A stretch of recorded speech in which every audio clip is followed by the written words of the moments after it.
Hey hey! Salut la communauté de coups critiques, c'est moi, Félix, aujourd'hui pour vous parler d'un livre qui sort tout juste sur les tablettes, disponible évidemment dans vos boutiques préférées et chez nos amis à l'imaginaire, et on parle aujourd'hui du livre Journeys to the Radiant Citadel. Donc, on pourrait traduire ça par Aventure voyage à travers la citadelle radiante. C'est un livre qui, je pense, met la table pour la série de livres qui vont sortir pour Spelljammer, dans le sens où ce qu'on nous propose ici, c'est pas nécessairement un voyage à travers l'espace, mais c'est un voyage à travers plusieurs mondes à partir d'une citadelle radiante, ça le dit dans le titre, qui est un lieu d'espoir, et un refuge pour toute personne ayant besoin de se sauver de son monde en particulier, sans trop se précipiter. Ce que je peux vous dire tout de suite de mon appréciation de ce livre-là, c'est que ce que je trouve très intéressant, c'est qu'il me fait un petit peu penser à ce qu'on aurait pu voir dans Candlekeep Mysteries, dis-je bien. Donc, ce qu'on nous propose ici, c'est à la fois peut-être une espèce de setting dans le sens où on nous décrit très bien les mondes, les univers que l'on va explorer, je vais y revenir plus tard, mais c'est surtout un livre dans lequel vos joueurs vont être appelés à rentrer dans une ville et ensuite de ça pouvoir partir vers d'autres aventures qui sont adaptables en fonction du niveau des joueurs. On y reviendra, je pense qu'il y en a certaines qui sont plus intéressantes que d'autres, mais la première chose que je veux vous dire, c'est que je trouve qu'il y a un détail très particulier qui a été mis ici dans l'illustration, dans l'imaginaire, pour refléter le monde des gemmes. Donc, pas des gemmes, des likes qu'on a sur Facebook, mais des gemmes, les pierres précieuses. Ouais, parce que toutes les couleurs, le style très visuel, mais aussi l'histoire que l'on raconte nous parle beaucoup de diversité, variété, unicité, prendre soin des choses qui sont à la fois fragiles, extrêmement solides. Il y a donc un peu cette trame-là là, qui guide l'ensemble du livre. Mais si on se plonge un peu plus dans l'ouvrage, la première chose que nous propose le livre, évidemment, c'est encore une fois une explication sur comment bien l'utiliser. À ce propos, quelque chose de très intéressant, comme dans Candlekeep Mysteries, ce que je trouve cool de ce livre-là, c'est qu'on va nous proposer différentes aventures. Il y en a ici, laissez-moi les compter, 1, 2, 3, 4, 5, 6, 7, 8, 9, 10, 11, 12, 13. Donc 13 aventures au total qui vous sont proposées pour des niveaux ayant de 1 à 14. La première aventure étant disponible pour le niveau 1 à 2. C'est tout de suite mentionné qu'on peut ajuster ces aventures-là en fonction du niveau de vos personnages, en modifiant quelques DC, puis en modifiant surtout les encounters qu'on va avoir dans chacune d'entre elles, soit en rajoutant nos monstres, en rajoutant des compétences à certains monstres, ou tout simplement en augmentant le challenge rating, dis-je bien, de chacune des créatures. Ce qu'on trouve d'autre dans cette introduction, ce qu'on trouve, d'abord et avant tout, je trouve, c'est un peu la note là, de plus en plus de ce nouveau Donjon Dragon 5e édition, qui est le bienvenu, là, ne me prenez pas au mauvais mot. Je trouve que, évidemment, c'est très souhaitable, mais il y a un accent particulier qui est mis pour à peu près 50% de cette première section sur comment bien interpréter les différents univers qu'on va visiter. Puis c'est un peu la trame de fond, comme je vous disais, de l'ensemble de ce livre-là. On veut voir dans cette diversité-là une richesse et non pas que des stéréotypes et des caricatures. Parce que à la Radiant Citadel, vous m'excuserez, je n'ai pas encore le livre en français, il est tout chaud sur nos tablettes. À la Radiant Citadel, il y a différents personnages de tous les mondes inimaginables. Toutes les espèces présentes dans Donjon Dragon peuvent se croiser, les plus communes étant les humains, les elfes, les nains, les gnomes, les alphelins et les Dragonborn. Mais si vous avez envie d'amener n'importe qui dans cette citadelle radieuse, vous pouvez le faire. Parce que, en fait, c'est le refuge de toute personne qui a besoin d'aide, et c'est ainsi que cette citadelle a été conçue et créée. Elle a été retrouvée dans une grande quête, comme le raconte la légende, par un dragon qui était allé à sa recherche pour pouvoir justement s'en servir comme lieu d'exode de toutes les personnes opprimées, des centaines de héros qui l'ont accompagné, une poignée d'irréductibles qui ont su se rendre à destination, mais qui ont été évidemment récompensés par cette magnifique cité. Et je vous la montre d'ailleurs parce qu'elle vaut quand même le détour. Là. On a juste ici la carte un peu plus classique à la Donjon Dragon de la Radiant Citadel, qui est comme flanquée, transpercée de bords et autres par le diamant, le diamant, dis-je bien, Auroral, donc Auroral Diamond, qui change de couleur au rythme de ses humeurs. Puis je trouve ça très cool parce qu'il y a comme, à travers l'ensemble du lore par rapport à cette cité-là, énormément de mystères. C'est comme si on redécouvrait un lieu puis qu'on ne le comprend pas. Mais il y a une rumeur qui dit qu'à chaque fois que le diamant change de couleur, c'est pour refléter une nouvelle civilisation qui naît ailleurs dans le cosmos Et s'il remontre à nouveau cette même couleur-là, c'est que cette civilisation-là est morte. Ça nous donne quand même une idée de la vaste étendue de ce qui est couvert par ce diamant surpuissant qui ne peut être détruit. Donc, comme je disais, n'importe qui peut se rendre dans cette citadelle-là. Il suffit de pouvoir avoir besoin. C'est un peu comme la salle sur demande à Poudlard, à Hogwarts. Et on peut y voyager. Il y a un portail qui nous apparaît. Mais pour vos aventuriers, à vous, ce qui est cool dans le livre, c'est qu'on présente deux options. Soit vous y étiez déjà, ou les membres de votre groupe proviennent d'un monde qui va être visité dans l'une des aventures, ou bien, justement, pour chacune des aventures qu'on va vivre, il y a des hooks, donc des petits crochets d'aventure qui vont vous être proposés pour envoyer vos personnages jusqu'à la citadelle et ensuite de ça, jusqu'au monde en question. Donc, comme je le disais, ce que je trouve de particulier très intéressant par rapport à ce livre jusqu'à présent, c'est qu'on nous présente un setting de ville assez unique. Oui, là, on peut penser aux grandes là, métropoles de Forgotten Realms, Baldur's Gate, Waterdeep, pour ne pas les nommer, qui sont des méga villes là, qui, oui, pouvaient présenter cet aspect-là très multiculturel, mais je pense qu'ici, on est un peu dans cette nouvelle visée de Donjon Dragon, que ici, on n'est pas représenté par sa culture, mais par ses envies, par son espoir. Et je pense que ça trahit, puis c'est vraiment pas péjoratif, là, cette nouvelle vision d'espoir qui est transmise dans les livres de Donjon Dragon. C'est une ville, comme je vous disais, qui nous offre de multiples possibilités. Et c'est cool parce qu'on ne fait pas juste comme lancer cette belle philosophie à travers les pages. Non, non, on nous l'explique. On nous explique chacun des rôles, chacune des factions qui populent cette ville. Puis c'est pour ça que je dis que ça se rapproche peut-être un peu d'un livre de setting. C'est pas aussi riche, évidemment, que les livres de setting qu'on pourrait avoir, là, Van Richten ou autres. Mais il y a quand même un bon paquet de pages, beaucoup d'infos qui nous sont données pour qu'on puisse moi, je serais à l'aise de tenir une campagne avec des joueurs uniquement dans la Cité radieuse parce que le twist de ce livre-là, c'est qu'on n'y reste pas, en fait. On utilise des cristaux spéciaux qui sont gardés par de grands sages qui nous renvoient dans des mondes spécifiques qui ont besoin de notre aide. C'est comme ça que fonctionne la citadelle. Elle va faire appel à des héros et des aventuriers pour pouvoir venir régler des problèmes dans les mondes qui y sont connectés. Avant de se lancer un peu plus en profondeur dans les aventures à proprement parler, parce que c'est le cœur quand même du sujet, je tiens tout de suite à dire que je trouve que ce livre-là peut s'adresser à un public particulier de joueurs et de maîtres du jeu. On n'est pas ici dans la grosse bastonnade là, de ce que j'ai pu voir des aventures. Je dois vous avouer, je les ai pas toutes lues parce que je veux quand même me garder un petit mystère si jamais on en joue sur la chaîne. Mais pour la vaste majorité de ce que j'ai lu, oui, il y a toujours bon, le classique rencontre, investigation, enquête, discussion, puzzle et combat final. Mais on n'est justement pas dans comme votre ville est assiégée, résister à tous les assauts pendant X nombre de games.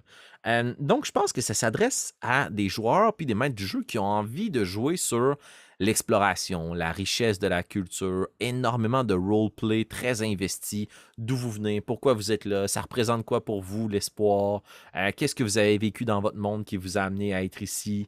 Donc, si vous sentez que votre groupe de joueurs n'est pas trop investi là-dessus, ça ne veut pas dire de ne pas acheter le livre, bon, peut-être que c'est pas pour vous, mais si vous avez envie de vous investir, peut-être essayer d'envoyer des formulaires à vos joueurs pour pouvoir remplir ou au moins les amener à réfléchir à ces questions-là, parce que c'est partout dans les pages. À un point tel que la cité a même sa propre série de divinités assez badass, là, vous m'excuserez le mot, mais assez badass parce que, en fait, ils sont composés de gemmes. Encore une fois, on revient avec cette trame de fond narrative, les pierres précieuses, et plus il y a de gemmes qui composent cette espèce de divinité animale, là, entièrement fait de pierres précieuses, plus elle est connaissante, plus elle a de wisdom, de sagesse, parce que les gemmes en question sont des esprits qui proviennent d'un monde d'origine, qui ont été capturés dans un élément de son plan matériel et qui se retrouvent dans la cité radieuse pour représenter l'ensemble de sa population.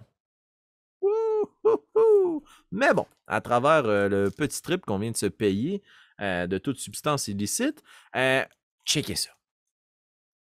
Oui, vous voyez bien, il s'agit d'un tigre fait d'améthyste. Et comparé avec le Dragonborn qui est juste à côté, qui est en train de faire une offrande, là, puis vous comprenez un peu la taille de ce monstre-là, qui habite dans l'un des plans et des caniveaux de la préserve de la citadelle radieuse, à qui on peut venir faire des demandes pour mieux comprendre son monde ou pour explorer la vaste étendue de son savoir. Fait que, tu sais, imaginez toutes les rencontres que vous pouvez générer avec des espèces de scorpions faits de rubis, d'ambre, je vais me corriger, je vais utiliser bonne pierre précieuse. Il y a genre un aigle fait d'obsidian, il y a le tigre fait d'améthyste, il y a des arbres intelligents, il y a une carpe géante en perles. Bref, on se pète un solide trip là, d'imaginaire, de monde très descriptif, et c'est exactement ce qu'on veut. Parce que Plongeons dans les aventures. Chaque aventure, dis-je bien, est construite de la même façon, assez standard par rapport à ce qu'on pourrait retrouver dans un livre d'aventure à proprement parler, c'est-à-dire qu'on va nous décrire un peu une quête, un objectif que doivent accomplir vos joueurs. Je vous le rappelle, il y en a 13 de disponibles dans le livre, toujours adaptés en fonction du niveau de vos joueurs, allant donc de la plus facile à la plus difficile à réaliser, mais qui est majoritairement basé sur comprendre la culture que l'on visite, comprendre ses enjeux et résoudre les enjeux propres à ce monde. Euh, la structure, comme je vous disais, est basée un peu toujours sur la même méthode. On vous présente des gens qui sont importants. On vous présente le lieu, à quoi ça ressemble. Et ce qui est vraiment cool, c'est qu'on vous offre la possibilité soit d'explorer ce monde-là avec une petite section qui s'appelle, encore une fois, excusez-moi l'anglais, Setting the Adventure, Through the Radiant Citadel. Donc, si on veut accéder à ce monde-là particulier via la citadelle radiante, on nous propose aussi de jouer chacune de ces aventures-là dans le setting d'Eberron. Donc, si c'est le monde duquel proviennent vos joueurs, ils peuvent soit y arriver par là ou passer par la citadelle et y retourner ensuite, ou bien d'y jouer en les trouvant dans le Forgotten Realms. Donc, c'est très cool. Il y a toujours une carte qui est associée pour qu'on puisse comprendre soit les lieux d'intérêt, soit les lieux où vont se dérouler des combats ou des scènes précises, soit même le monde, la carte du lieu dans lequel on se trouve. Puis quand je parle d'un lieu, là, je parle vraiment comme d'une région, d'un monde que l'on visite, que ses propres composantes, ses propres particularités.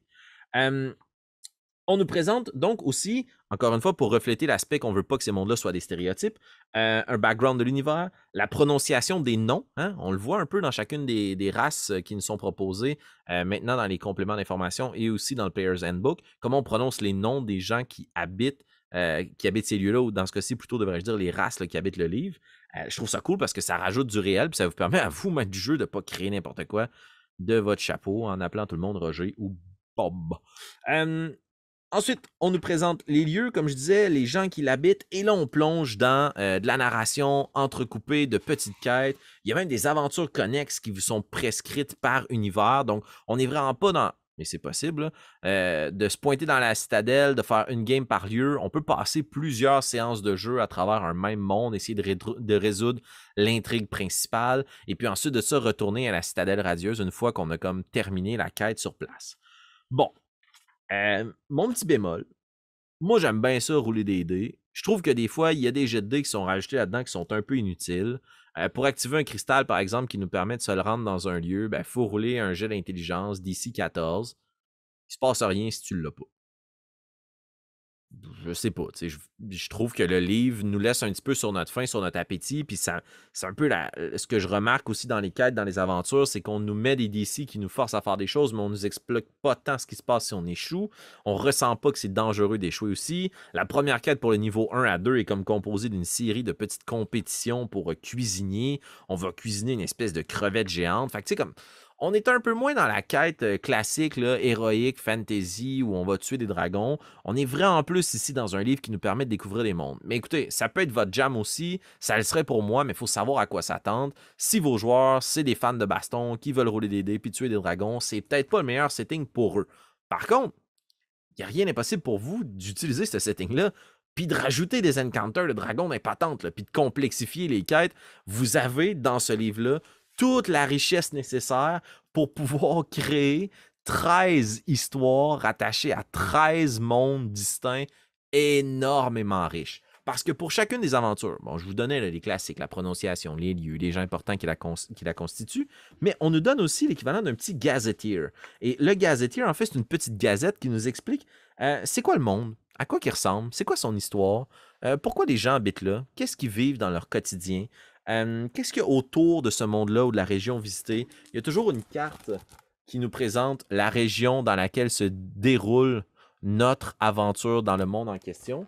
Donc, moi, ce que je trouve vraiment nice d'avoir ce livre-là dans ma bibliothèque, c'est que si je veux faire voyager mes joueurs, j'ai 13 univers dans lesquels je peux les envoyer, qui ont tous des hooks par univers qui me permettent de les accrocher dans le monde, qui ont tous des NPC qui me permettent de les accrocher dans ce monde-là aussi, puis de discuter avec eux. Et, si ça me tente, je peux utiliser les quêtes qui sont propres à ces univers-là.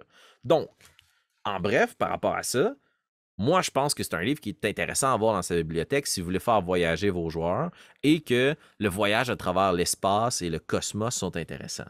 En plus, ne serait-ce que pour avoir tous les nouveaux bestiaires qui sont rattachés à chacun de ces sous-univers-là. Je pense que ça peut être une cool addition à votre bibliothèque.